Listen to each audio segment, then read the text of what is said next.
In Chapter 18, we will learn about personal selling and sales management, which is the fourth of the different promotional mix tools available to marketers. So there are 4 learning objectives. First, we'll learn the meaning of personal selling. Then we'll go through the list of the steps that are involved in the personal selling process. Number 3 will be the different functions of sales management, which is when a company opts to use personal selling as a promotional tool. How does a company, what are sort of the decisions the company needs to make in order to manage its sales force?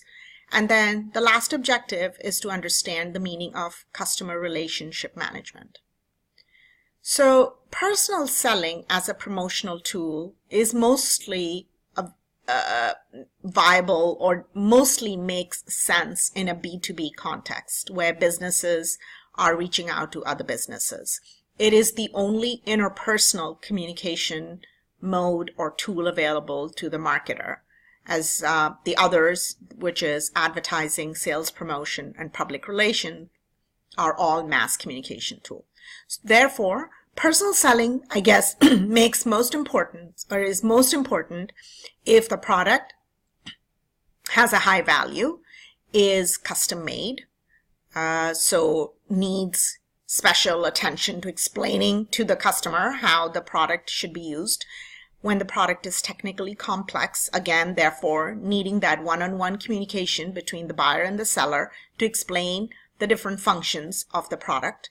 There are few customers, which means the salesperson actually does have the opportunity to meet with each customer one-on-one, and the customers are geographically concentrated, which means one salesperson can have an assigned territory where there are maybe a handful of customers whom he or she can have that one-on-one conversation with. So it's only under these 5 conditions when personal selling becomes important or is suggested as an effective promotional tool.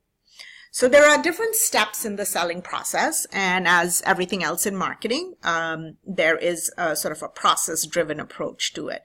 The first step is to generate leads. So if your company decides that personal selling is the most effective way of promoting your company's products or service, then the first step would be to get leads or contacts. And so again, there are a variety of different ways through which you can generate leads.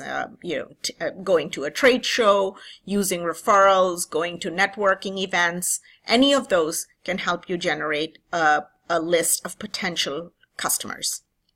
The second step is to qualify those leads, which means you would have to understand that this list of generated customers, whether they have the buying power, meaning they can actually afford your product or service, they are interested, receptive, or accessible, and that they actually have a need for your product. The third step would be the pre-approach, and this is where the salesperson does his or her homework about the potential customers. Who are they? What have they purchased in the past? How can you persuade them to be interested in the benefits of your company's product or service? And then the needs assessment obviously has to do with, the competition, the industry, and the different products or service. The fourth step is to develop and propose a solution. And this is where the salesperson would present a written sales proposal and then formally in person present it. The fifth step is to handle objections, because rarely ever will a customer say, yes, after a presentation, I'm going to buy so many different units. So the salesperson needs to be prepared to handle objections and really use them as opportunities to close the deal. The sixth step is to close the sale. And this is where all of the negotiation practices and tactics come in handy. The seventh and the last step is to make sure the delivery schedules are met, the goods are performing and functioning and delivering the benefits, and the employees are trained to use it.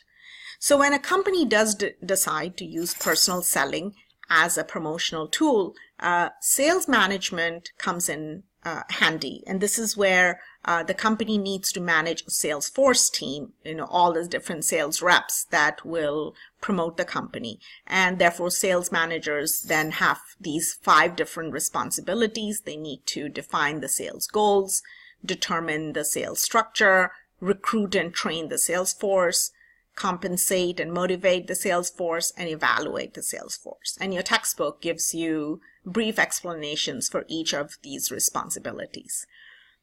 The last piece about personal selling is relationship selling. And therefore, not only in personal selling is the company interested in making a transaction, but is actually motivated to build a relationship with the buyer. And we've so far in the course talked a lot about marketing being about relationship building, and that's one of the focal areas for marketer. And so personal selling of all the 4 promotional tools provides the maximum benefit of building relationships with potential buyers. And so that's all there is in this chapter. Thank you.